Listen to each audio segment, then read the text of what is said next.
What is up, boys and girls, and welcome back. Right, so it's been a bit since I've recorded anything, but as you'll see, the floor's gone. Now, I wasn't happy with them. Basically, there was loads of holes in it, big holes at the front. Steering rack wasn't central, so that hole. Basically, I'm having all the holes put back to factory. Well, I say factory, as it should be. And then the whole forward being black. It's going like a nice black. No point doing all this work and then having a tatty looking floor. But also it's come out because I need to do a bit of welding on the seat mounts. I want to weld some little more tabs in here. What else do I want to do? Do some other bits. I'm going to fill these holes here. And I need to have a look at these mounts because these are supposed to be bolted to the body, but they're not. They're actually on the inside of the body. So I need to see what I want to do with these.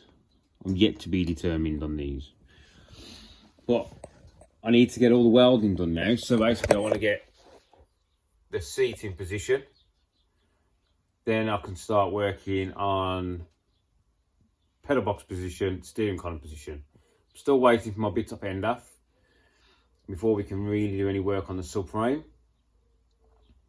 But what I'm going to do is I'm going to cut these off, yeah, and I'm going to mount from the other side. So I'm going to put some big chunky, I think probably 6mm or something, straight up, like behind the rack. You know what I mean?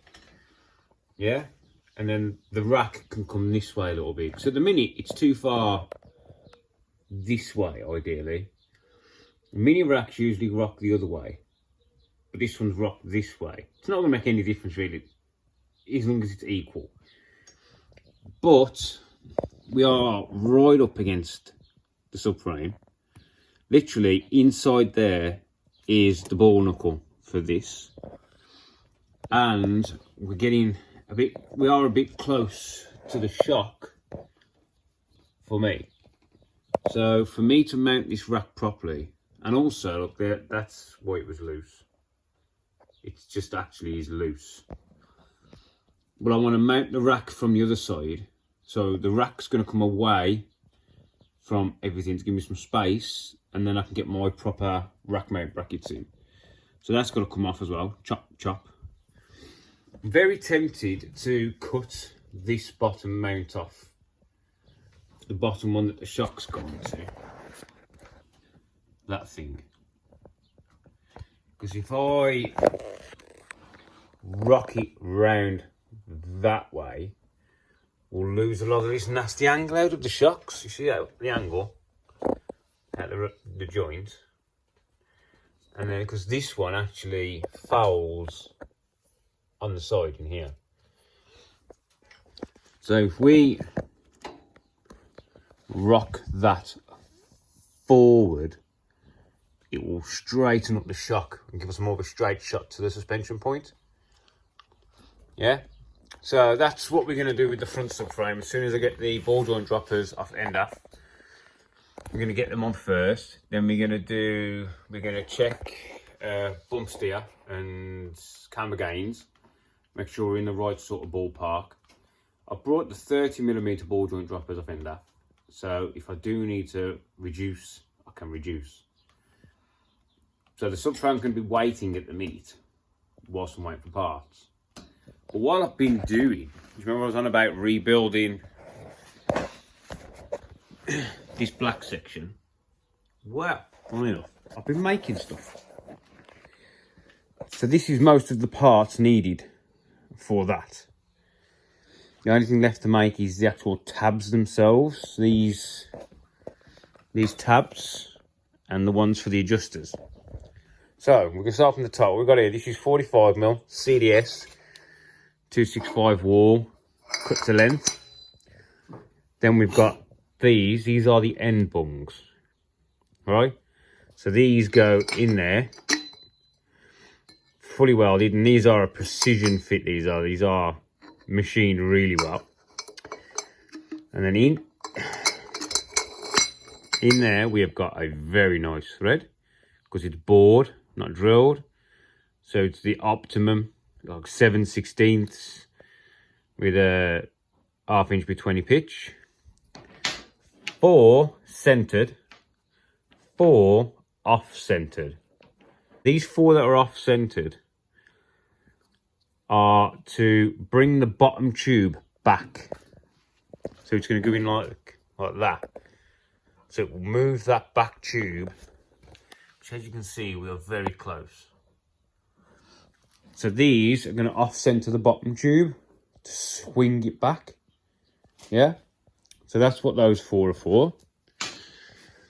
We then got these. So this is the 1-inch tube for here. Yeah.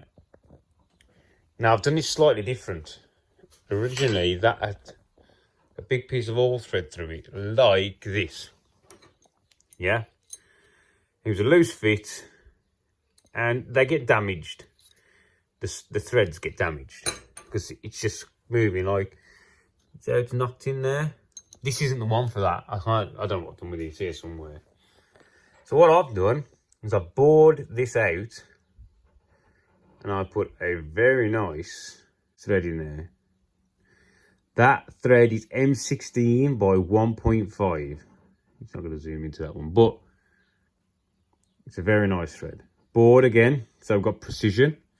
So that is the middle bit. These are bored again, just under 16mm, because an M16 bolt is actually loose if you put it on 16mm. And that is the top, which is the pivot point for the diff. So we've got 2 of those, 1 either side. Yeah. This is the section that holds this to the radius arm. So that is that. Not radius arm, sorry, the diff mount. So, and then we've got these. This is a lot of work on the milling machine, by the way, and the lathe. These are the arms, these. So this is what holds the diff. So the top was machined out on the mill, but I've left full width of the sidewall. So when this is on, there's ample stuff to weld. Yeah? So imagine that's there, look, perfect fits. Same as that. So I made these pretty much the same length. Dimensions wise, it's the same. The only difference I made was on this side. Yeah? You can see the holes are offset 1/2 inch, which will lower the diff down 1/2 inch. So this isn't quite as tall. This is also machined out on the milling machine. So it's all nice. Right. And you got these little doofers. These go in there. And they're going to go up inside. Well, they're a tight fit. I made them tight, so I've got to hammer them in. And maybe you'll see the ones that are in there. Yeah, it's just about, see? So you don't squash the tube when you tighten it up. So, this is pretty much all ready now to be welded together. The only thing I haven't got is the bolts. I'm still waiting. Because the only ones I have are M16 by 2.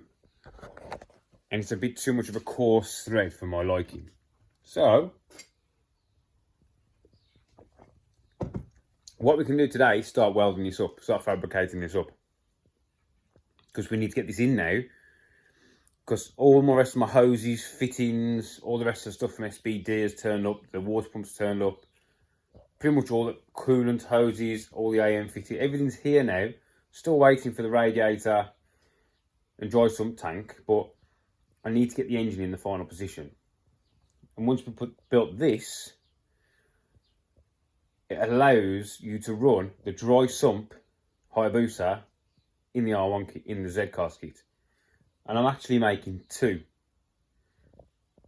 Basically, I'm making 2 because I may as well. It's easier to make something twice at the same time. And I'm going to sell one of them.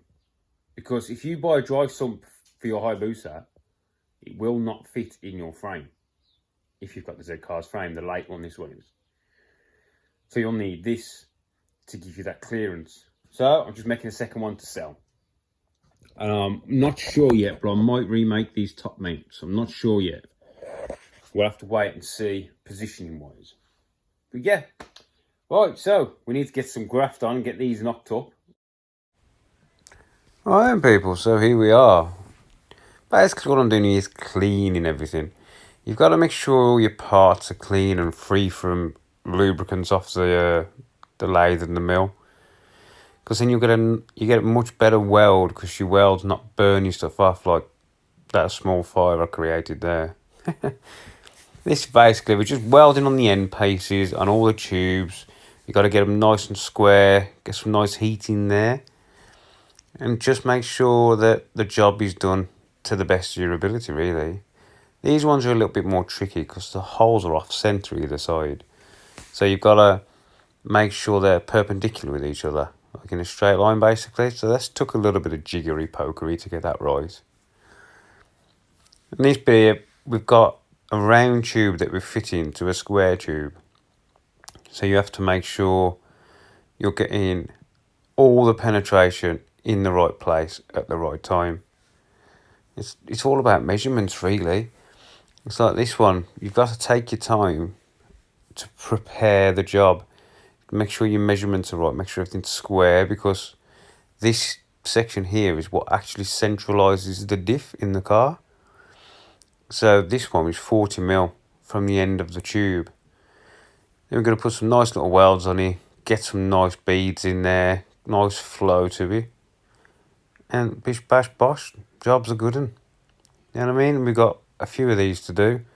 So just taking our time, making sure that our weld is getting deep into the root, because we're welding a round cylinder to a square.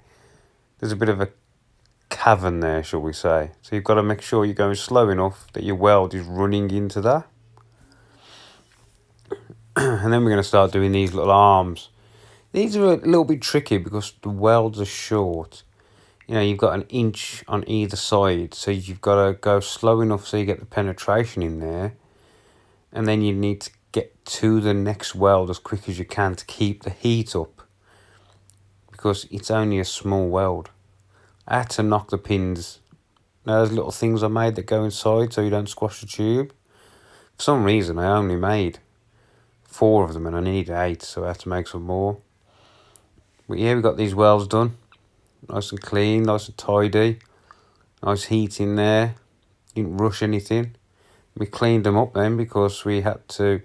This has to fit flush on the diff hanger, so they hang square, so you have to clean the weld up on either side. Only 2 of the sides though.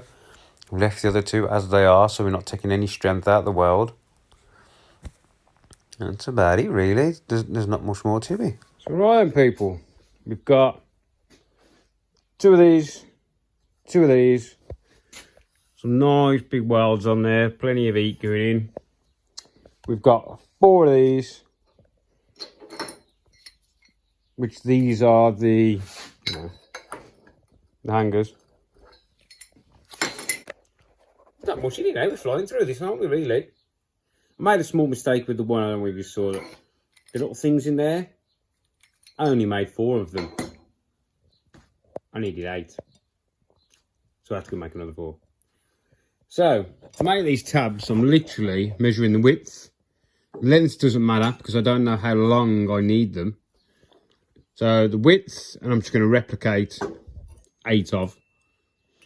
And then I want to try and get it, like this hole has got a uniform around it, if you get me. I don't want the hole right to the end. So we've got to work that out as well. But we don't know how long they're going to be until we try to fit them. But the way I'm going to work out where they go is we've got to fit one. So what I've done is, ta-da! I've fitted one of my kits. So now we've gone more level on that. Yeah. And the diff is in. It's hanging where it wants to be. And we are about 1 inch lower. And that drive shaft angle is considerably better. Yeah. So when she comes down to squat, I think that's going to basically level up. And then when the shocks start to rebound again, maybe with a bit more weight in the car, she might even run true. But I think that's about where I want to be. We've dropped about an inch. So we've got a ½ inch in the legs without increasing the length. And we've got a ½ inch just by altering the angle slightly. So now what I've done is I've mocked it together. We've got our offset bottom tubing as well. And we're going to get on to a bit of a winner, hopefully. And then all this has got to be finished off. I've had to use this bolt for now because my M16s haven't turned up yet. So yeah, she's together. Once I've got the M16s, this is going to get blocked off. But I don't want to block this off until I know exactly where this is going to sit. Yeah, it's slightly off at the minute, if you see. So then that's going to get blocked off. And then we've got to make the centre tubes as well. I'll probably do them in the next video because this one's going to get a little bit long. And also, we are now jacked up. We have our clearance. We have clearance. And we have clearance. So now what we'll do is put the tabs on here. Tab, tab. Tab on the bottom, tab on the other side. Join the two up. Bish, bash, bosh. Job's a good one. Another quick little video. Bit of fabrication. Thanks for watching, and I'll see you in the next one. See you later, people.